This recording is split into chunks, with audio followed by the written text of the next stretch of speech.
Top HFY Reddit Tales, The Human from the Dungeon. The dungeon was an abyss of stone and shadows, a labyrinthine warren of traps, monsters, and ancient curses. It had been around since before the first civilizations, its tunnels etched with runes that whispered of ages long past. Yet, in all the time the denizens of the realms could remember, no human had ever dared to enter and survive, until now.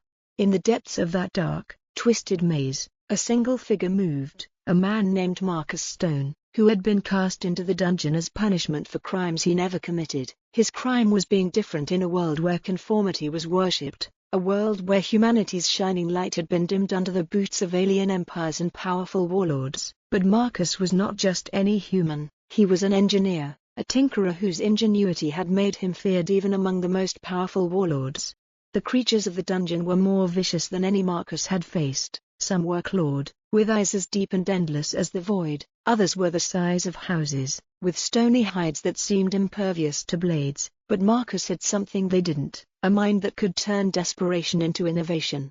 He had cobbled together weapons from the dungeon's own cursed remnants, brass constructs that shot shards of silver, energy coils that shimmered with lethal power, and traps so intricate they would make even the most calculating of mages pause. Marcus moved through the dungeon not as a soldier but as a creator, adapting, learning, always 2 steps ahead of his next challenge. Soon, the stories of the lone human warrior who had survived the first 5 levels began to circulate. Adventurers, soldiers, and mages would talk in hushed tones about the man who used gears and steam in a place where only magic ruled. The tales reached the ears of the elders, beings whose very essence was woven from the magic of the cosmos. They were curious but dismissive. No human could match their power. Marcus was just a fluke, they said. But Marcus kept proving them wrong. On the 6th level, he faced the Dungeon Lord, a creature whose form was more shadow than flesh, whose voice was a chorus of tortured whispers. The Dungeon Lord had the power to twist reality, warp space, and unravel anything that dared challenge him. Marcus took a deep breath as the shadows closed around him. His chest heaved, sweat dripping down his face. The battle would not be won by brawn, but by brains. He activated his final creation, the arcane resonator, a fusion of enchanted gears and alchemical essences that could counteract the magic of even the most powerful beings. The room lit up, a blinding burst of gold and copper, and for a moment, even the Dungeon Lord faltered. Marcus launched forward, using the element of surprise, and drove his last creation, the Shard of Ether, into the beast's center. There was silence. Then, the Dungeon Lord's form cracked, shattered into a million shards of dark light, and the dungeon trembled. As Marcus looked around, the walls began to shift, the runes that had guarded its depths slowly dimming, the curses that had bound it started to weaken. Marcus had done it. He had defeated the Dungeon Lord. The humans who had been cast into the dungeon were no longer its prisoners but its liberators. When Marcus emerged, he was not alone. A stream of lost souls, human and otherwise, followed him. They were free, but their journey was just beginning. The elders watched in awe as the tale of Marcus Stone spread across the realms, inspiring others to rise up, to take back what had been stolen, and to remember the spark that made humanity unyielding. The humans had come from the dungeon, and they would never go back. Chapter 2, The Dawn of Rebellion. Marcus Stone stood at the edge of the dungeon's entrance, staring out into the horizon where the morning sun kissed the jagged peaks of the silent mountains. The sun was an unfamiliar sight, a long-lost friend whose warmth he had only just learned to cherish. Behind him, the liberated souls of the dungeon looked to him with awe and hope, their expressions a mix of disbelief and joy. "It's time," Marcus said, turning to face them. His voice, though worn, carried a weight that resonated with each soul. "We are no longer prisoners, we are free, and we will never be silenced again." The crowd murmured in agreement, a cacophony of emotion that turned into a unified roar. Marcus had not just defeated the Dungeon Lord, he had shattered a chain that bound humanity for centuries, but he knew the victory was only the beginning. The elders would not take this lightly. They had watched Marcus rise from the shadows, their ancient eyes filled with the flicker of both fear and fascination. For centuries, they had controlled the realm with an iron grip, an alliance forged between wizards, conquerors, and alien empires. The fall of the Dungeon Lord was more than just the defeat of a creature, it was a defiance against their dominion.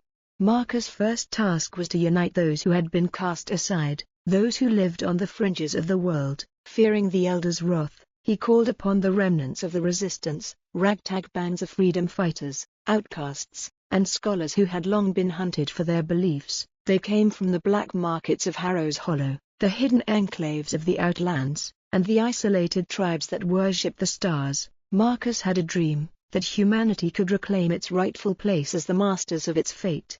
In the heart of the city of Neverith, under the cover of night, Marcus gathered his newfound allies in the ruins of an ancient amphitheater. The stone seats were cracked, vines creeping up from the dark ground like serpents, and the moon cast a pale light that painted shadows across the group.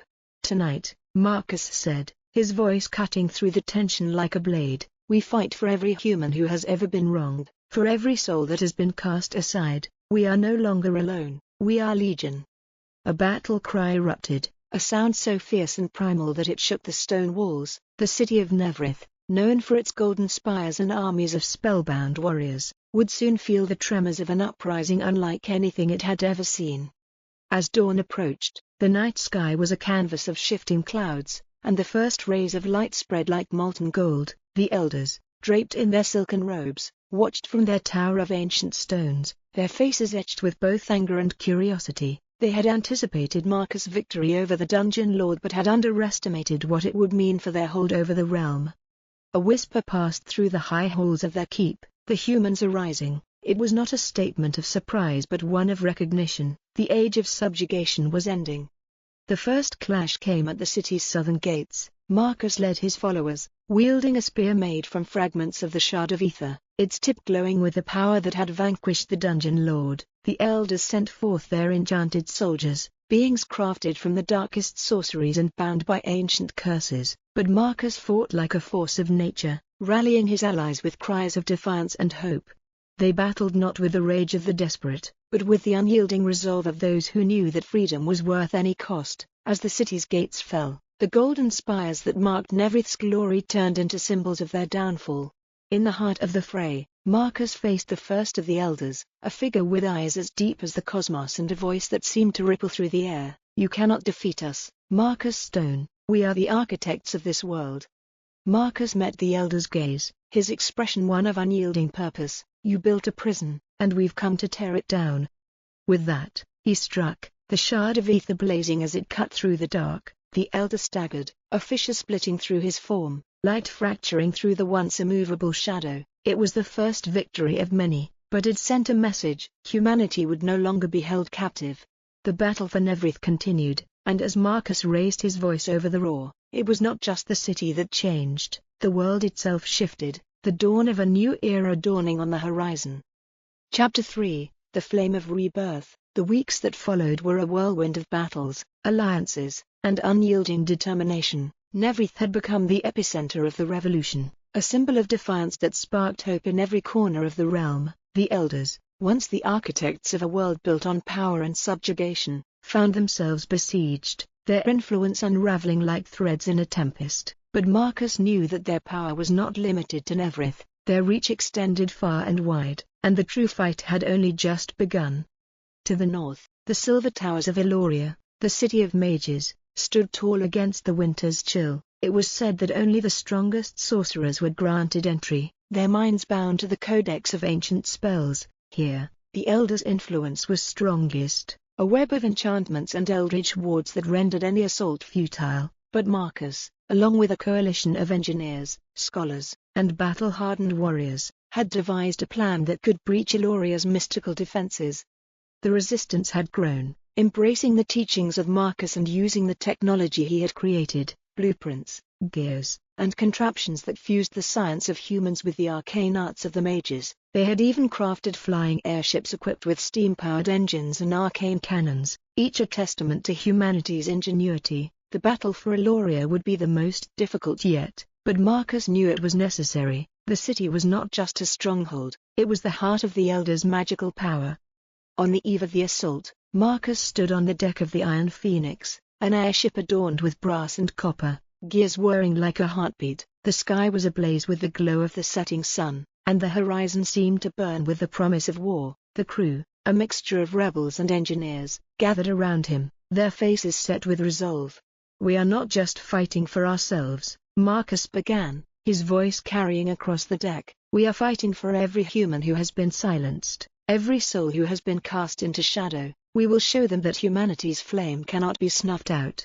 Cheers erupted, fists raised in the air as the Iron Phoenix sailed forward, its wings unfurling like a beast ready to strike. The assault on Eloria was unlike anything the realm had ever seen. Magic clashed with technology in an explosive symphony of lights and sound. The mages, cloaked in robes that shimmered with spells, stood like living fortresses. They chanted incantations that twisted the fabric of reality, conjuring firestorms, illusions, and barriers that defied logic. But Marcus had anticipated this. His engineers released their greatest innovation yet, devices called Empyrean disruptors, capable of severing magical connections and dissipating enchantments. As the airships charged, the Empyrean disruptors roared, sending pulses of energy that rippled through the city. The wards faltered, shimmering with weakness before shattering into a cascade of sparks. For the first time, the elders felt their hold on Eloria weaken. The battle raged on the ground as well. Marcus led his fighters through the streets, his spear gleaming with the power of the Shard of Ether. He moved like a storm, cutting through waves of enchanted soldiers and war mages who attempted to block his path. At his side was Alia, the once disillusioned mage who had joined the resistance after witnessing Marcus fight against the Dungeon Lord. Her spells now intertwined seamlessly with the mechanical weapons Marcus' engineers had crafted, casting waves of light that pushed back the forces of the elders. In the heart of Eloria, amidst a sea of battle, Marcus faced the Archmage, the leader of the Elders' arcane might. The Archmage was a figure of impossible power, a being who could twist the mind and control the elements with a mere thought. His robes glistened with runes that resonated like the call of ancient gods. "Do you truly believe you can change the world, Marcus Stone?" The Archmage's voice echoed, a blend of authority and mockery. "You fight against the fabric of existence itself." Marcus gripped the Shard of Ether tighter, its glow illuminating the ruin around them. "I'm fighting for humanity," he said, his voice unwavering, "and humanity never gives up." With a roar that split the sky, Marcus lunged forward. The battle between them was not one of brute force, but of will and innovation. The Archmage cast storms of arcane energy, tendrils of fire and ice coiling through the air, while Marcus countered with gears that whirred and sparked, energy coils that crackled and shot, and the unwavering light of the shard. Each strike, each parry, each pulse of energy was an echo of humanity's resilience, a defiance against the odds. Finally, with a move that combined everything he had learned, Marcus launched the shard into the Archmage's chest. The ancient sorcerer's eyes widened as the power of the shard consumed him, illuminating the city in a blinding light. The Archmage fell, the runes on his robes disintegrating into light. Silence fell over Eloria. The battle ceased as the mages and warriors looked up in awe and fear. For the first time in centuries, a human had defeated one of the elders. Marcus stood at the center, chest heaving, a beacon of hope. The flame of humanity had not just survived, it had reignited, stronger and brighter than ever before. As the sun rose over Eloria, Marcus knew this was only the beginning. The elders would no longer be untouchable. The flame of rebellion had spread, and humanity's story was far from over.